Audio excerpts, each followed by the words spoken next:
The hindsight to Gavi's innovative financing mechanism stems from a need to establish a sustainable African vaccine manufacturing industry capable of improving the region's resilience in the face of pandemics, outbreaks, and other health emergencies, as well as the health of global vaccine markets. But to understand how Africa will benefit from such funding, one needs to know what it takes to establish a manufacturing plant in the region.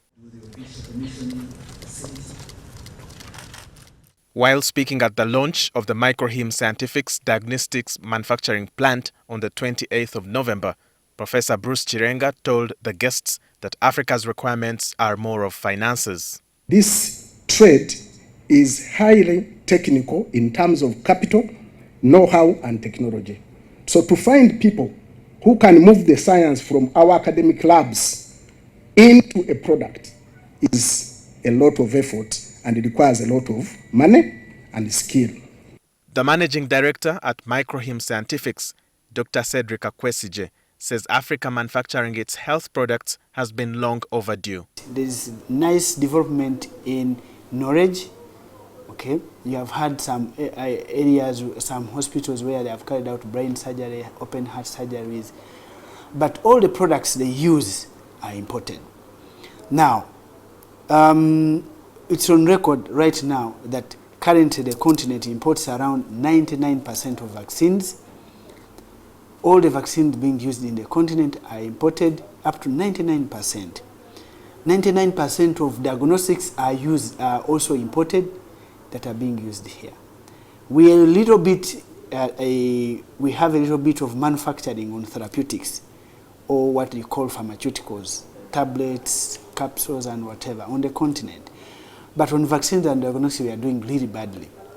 Mwesigye Scientifics is a conglomerate, also hosting the Vaccine Access Initiative, a vaccines manufacturing arm. The ground was broken in 2022, but as Professor Chirenga explained, technology transfer is a process. Pharmaceutical manufacturing, if you allow, I'm going to be brief, has 3 levels.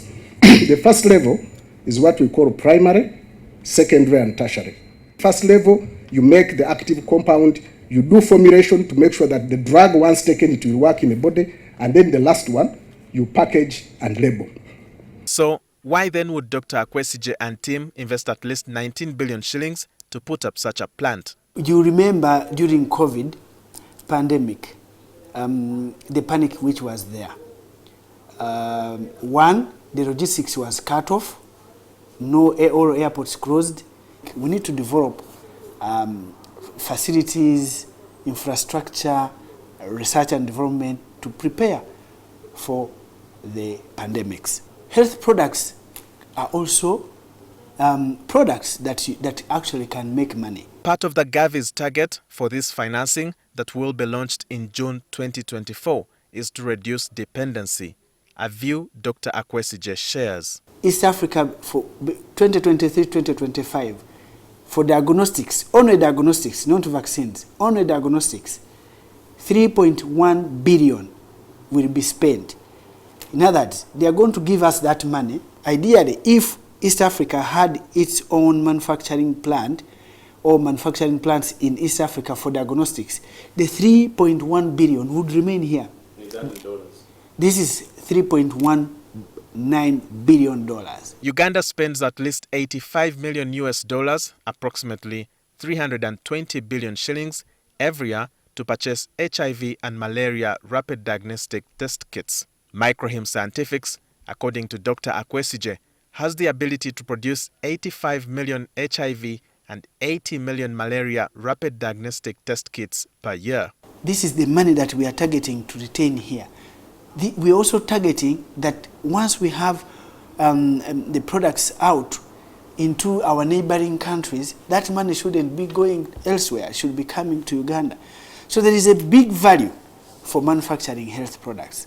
Gavi has worked closely with the countries, the African Union, Africa CDC, G7, G20, and other donors, WHO, UNICEF, civil society, industry and experts to put into place innovative mechanisms that have the power to reshape our approach to regional manufacturing and pandemic preparedness.